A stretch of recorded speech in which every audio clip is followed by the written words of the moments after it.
Not Or is it like really. little Like stupid things? obviously you get criticism. I've sold over 90. I actually sold over 100,000 units of just God orders. damn. Yes, so I definitely you get that criticism Shit. all the time, but not. I am a 4.5 star review. So You done made 100,000 coochie smell good? yes.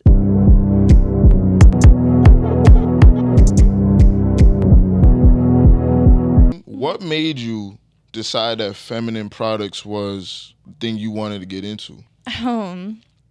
Well, I don't know. I just actually posted it on TikTok, and it went absolutely viral, like 100 million When did you, views. for real? When did you Yes, start? in collection. When did you start? 2020. Oh, during COVID. Yes, So every exactly in shawty's coochie COVID. was So just that was reeking in the like. crib. That's why that shit got I'm 100 million actually views. one of the first couple of brands to really mold myself into like the feminine hygiene industry. For real? Yes, like there are a couple of brands I know of, but they came a little bit later. But yeah, the small business feminine hygiene was like really not a thing. So you like just found like what made you want to get into the niche though? Like it was never like a wake up, let me sell coochie soap and post myself shaving my coochie online. Like it was literally like I'd just be like, shave with me, and I'd be just showing people how to shave. The coochie? But obviously I don't show like the for real like coochie. Wait. But the side, yeah, like you showed that them how should be getting views. Were you like a barber for coochie? Yeah. What the fuck? Bro, this is like, how do you even find out that's a talent? Like, how do you find out I can like line up your like fade coochie hair and shit? So you started doing that, and then you're like, let me transition into this, right? I actually started selling, like, my cosmetic name came from me selling lip glosses and lashes. And then I transferred to skincare, and then I transferred to feminine hygiene, but I didn't change the name because, you know, all that legal stuff. I already had the LLC, I already had the name, like, you know, just whatever. And yeah, I just never changed it, and I just sold what people really wanted to see and buy. Like, I'm not just gonna sell something people don't want. If people are asking me something, I give it to them because they're the ones that are buying. Yeah, as a businesswoman, right? How do you determine, like, because you just mentioned, like, with the male products, you saw it wasn't moving, so you got rid of it. So how do you determine, like, this is gonna go crazy, this is not gonna go crazy? That's exactly why I don't sign with like manufacturing, is because I make my own products so I can test it on the market without spending like so much money on like MOQs and stuff like that. That's smart. So you just kind of like test the waters with it, and you see if it's picking up, you start going crazy with it. Okay, that's very wow. You've been doing it, so this would be like the fourth year of you doing it. What's been like the biggest challenge for you then? Marketing. Gosh. Marketing. It's one of the hardest things and most important things in any business, in any niche. It's very difficult. You have to stay on top of trends, on top of the algorithm, and if you fall off, you're off. There's no getting back up. It's really hard to get back up. Oh, for real? Not a lot of people can say like they can do it again. What would you rank like advertising then in the marketing like scheme? Do you think advertising is like a very big thing? What do you mean? Like, do you think you have to constantly keep because me and my co-host, we talk about this all the time, like the importance of advertisements and stuff, right? Would you say that advertising is like a very big part of it, or it's the biggest part of it? It's the biggest part of it. It doesn't matter what you sell, what you do, what the business is about, or the production even. It's about like how you sell it, what you talk about, and how you kind of bring people into your community. Do you have like a team for that, or do you just handle all of it? I'm by myself, which is really, really difficult. Damn. Like, I do like 10 things in one day, like TikTok affiliate. I do like TikTok shop, you know, so I post like 10 videos a day. Just like, yes. And then I post like 2 to like 1 video on Instagram. When does your ass wake up? At 8. I go to sleep around 10, but that's like when I finish working. Like, that's why I say I knock out, like I'm done for the day. But you obviously like enjoy like doing this. Oh, though, 100%. Right? I love the insanity. You love it just keeps me like alive. Like, it just keeps me going. Well, since we was talking about clubs and stuff, right? Do you think like you being a businesswoman is affected like your dating life at all? Well, you're not. I mean, you're like young, so it's like it's probably not affected like too crazy. Yeah. But has it affected it whatsoever? 100%. 100%. I think it's like a lot of people like see me like, oh, you have this, you drive this car, da da da da da. Like I can never just amount to you, and they see me at a pedestal and stuff, which I'm like still 20 years old just because I have all these things. I'm very humble. That's good. Yeah, I take care of my family and everything. But yeah, it's really difficult, but also not a lot of people my age have their shit together at all, or they're even not even doing anything together. Yeah, they ass is stinking up in the club and shit. Yeah, they ain't got nothing else to do. Yeah, like it's what would you give as words for advice for like people of your generation then? Because it does seem like a lot of people around like 20s, like they use their early 20s to kind of like lollygag about. They don't really want to work. They want to have like fun. How do you manage the fun with the business? It's very important to take your 20s and take it very, very seriously, because that's a whole decade of years to really build a foundation for your life ahead. But to make it fun, I would always say go to school.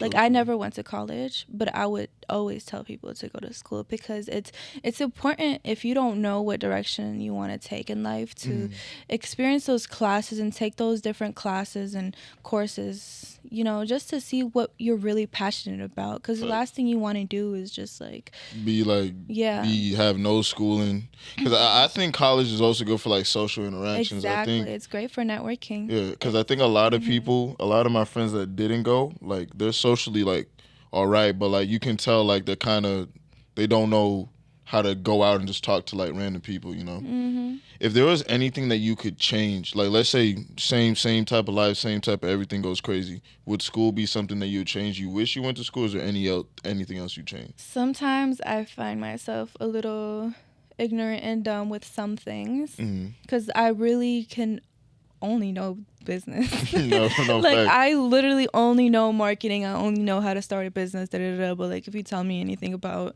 countries or geography or history or any other stuff, like I can't really talk to you about that stuff. I mean, shit, if I was, bro, I'm not gonna lie. If I had $1 million and could have named 3 countries, I don't care. Yeah. I don't care whatsoever. Like, I don't care about those countries. I swear. It's also, you know, the people that you meet in real life. If you don't have that education, you can sometimes impact that relationship, or just like, you know, you can fuck it up. Okay. You know, that's what I'm saying. Like if I'd never started this business at sophomore in high school, I would be in school for medical. Like I would be a nurse right now. You'd be a nurse? 100%. Damn. But I was blessed to like have just put myself just like. Yo, man, how y'all doing? This is Jay chilling at the Ninth Floor Podcast, and today we got another sponsor. It's Free Ticket. If you guys are struggling throwing parties and you guys need help, this is the perfect platform for you. You can make the flyers on there. People can buy the tickets on there, and the thing that makes this platform even better is the fact that you can scan a barcode, get into these events easier with no struggle. Tapping with the boys at Free Ticket, man. Let's get it. Lisa. Can you please explain to the guys and girls out there the importance of hygiene, since you do sell feminine products? Hygiene is very important. Like, you can be a very beautiful woman, and if you don't smell up to par, 10 points knocked down. I feel like that would be like the worst. That'd be like biting into a hamburger and it's raw. like she looked good. Everything's right. Yeah. And she just smells bad. Like, yeah. 100%. What you need to do is check your pH, not his phone. The first thing you need to do. Second thing, always get tested. Oh my gosh, I cannot express this enough. Minnesota is so, or just anybody is so dirty. Nah, you said it. Nah, say your shit. Minnesota. And people like don't get tested. No, because a lot of STDs are like there's just no symptoms for that shit. Yes, and people especially for like I was looking it up. Is it guys or girls that guys? Guys have no symptoms more than girls? Yes, they're very much asymptomatic, but it's also like a lot of the stuff like chlamydia and gonorrhea is like asymptomatic most of the times, but people just don't mess with the rubber. They really don't even know like what can actually go wrong, because chlamydia and gonorrhea is not the worst of it. Oh yeah, it can get spooky. Oh shit. And people really need to, like, this young generation is literally so crazy right now. Like, because my charts ask for them. No, I'm at a point where it's like, if I'm talking to a girl, even if it's like I know I could get it like the first night, I'm just terrified because, like you said, no one's getting tested. Everyone's just like raw, no getting tested, and then like y'all stop talking the next 2 weeks, they're on somebody else. Yeah. And you don't know what they spreading and stuff, and it's like you can't even blame them because most of the time you don't get tested either. Most of the time the other person doesn't get tested either. It's like it's getting like really bad. Yeah. So you said, oh man, I'm so sorry. So with the STD thing, right? Do you think that contributes the most to bad hygiene in both men and women? Maybe not STDs, but if you are fucking raw, if you're having sex raw, then that can impact your pH. If you do catch an STD or BV or just a yeast infection, like, your smell will be thrown off. That's that fish that you're talking about, that BV.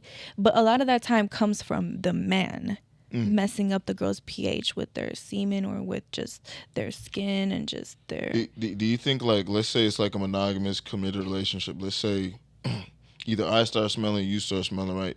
Do you think you should just be honest with your partner, like, hey, it's smelling like shark tails down there. Let's get that figured out. Yeah, and if you are like in a relationship and you're consistent and out of nowhere, her pH is thrown off, I would 100% think you're cheating. For real? Yes. That's like the only answer? Yes. that's the only answer, that is cheating. Wow. So yeah. So that's that women's intuition then, right? So like when they start smelling, oh, okay, I get it. I'm like, oh yeah, he's fucking another bitch. So wait, so even if I'm clean, you're clean, and the girl's clean, it can mess up your pH balance if I go smash? Yes, like semen can definitely throw off pH balance, 100%. You don't have to have anything to throw it off. It's just a different alkaline, just a different pH. So what are the ways that a girl can fix her pH balance then, if it does get messed up? Yeah, I have boric acid suppositories on my site, and boric acid is just 100%. Like, I don't have any additives to it. You put one pill inside, and literally let it just dissolve for the rest of the day. You can use it for like up to 7 days for like your symptoms to go away completely. Like, you'll have like a brand new coochie at the end of day 2. Wait a minute, play it. So you put the pill in your coochie and it's like... And it dissolves. And literally all that smell, all that gunk just comes out. Yeah. It's that real magic. What the... Your customers, right? I'm assuming most of them are ladies or probably dudes buying stuff for the ladies on the low to spice up the bedroom. What would you say, like, what's the main type of feedback you've gotten from your customers in regards to your products? They love it. I think they think that my products are very fun, innovative. They're not cold. Like, a lot of the times, a lot of the feminine hygiene products that you see in stores, they just look like medical bottles. And I make it fun. I make it an experience. And I just make it fun for them to clean themselves. Like, a lot of the time it's kind of just like something nobody talks about, and nobody really wants to just touch on that topic. And some people are like disgusted with that topic, and I make sure it's like a safe environment for young women to come together. I've always like the one thing I've always liked about girls, like, they can make hygiene fun, while for dudes, a lot of dudes have to be convinced into doing certain hygienic stuff, like even like wiping their ass. Yeah. Like, I read the other day, like, you know, the dude wipes. Yeah. The reason they're called dude wipes was so dudes would think it was cool to wipe their ass. Yeah. And it's like, great marketing. I'm like, that's so crazy to me that like dudes have to be like psychologically like, you know, like put in their head, oh, this is cool, in order to like clean themselves. Like, is there any criticisms you receive from your products from the ladies that buy them? If they buy them? Yeah. Not or is it like really. little stupid things? Obviously, you get criticism. I've sold over 90. I actually sold over 100,000 units of just orders. Damn. Yes, so I definitely, you get that criticism all the time, but not. I am a 4.5 star review. So you done made 100,000 coochie smell good? Yes. Well, those are just orders. I don't Oh. know, like how many they've ordered. So I probably sold over like 300,000 products. This might be a little bit too much into your metrics and stuff, right? But do you sell mostly like in the Midwest, or is it kind of like all over like the world? All over. A lot of my clientele is Cali, New York. A lot of the never eat east East Coast. East Coast, and then like Miami, Texas. A lot of Texas. Do you see yourself doing like the feminine products like forever? Or do you think you're gonna add like new stuff like to your brand? Yeah, I will add new stuff to my brand, but I really want to scale. You want to scale? I really want to scale. I might want to change my name and rebrand, kind of take my name off of it and just just be in the background. be like, type of yep, thing? And I really would want to scale 100%. Do you have any tips going forward for yourself when you do want to scale and stuff? Because at the ninth floor we also want to scale as well. But you've obviously scaled up. So like, what are any tips you'd give for a business owner on how to scale up a business or when to? Get a marketing team. Marketing team is the only way like you'll scale. Lisa, go ahead and shout out your social media so that people can find you, find your coochie oils, your booty hole oils and all that stuff. Yeah, Liza Cosmetics line on Instagram. Shop. What's this one called? Wet Cookies. Me. Okay. Fruity Tooty, put it on your booty. Wet Cookies. You guys are gonna love it. Oh my God. Hey man, that was another ninth floor exclusive interview, man. Please go tap in with my girl, man. A lot of y'all boys, y'all girls' coochies is smelling bad. Y'all still eating it. Put some Fruity Tooty on that joint. At least you can eat good.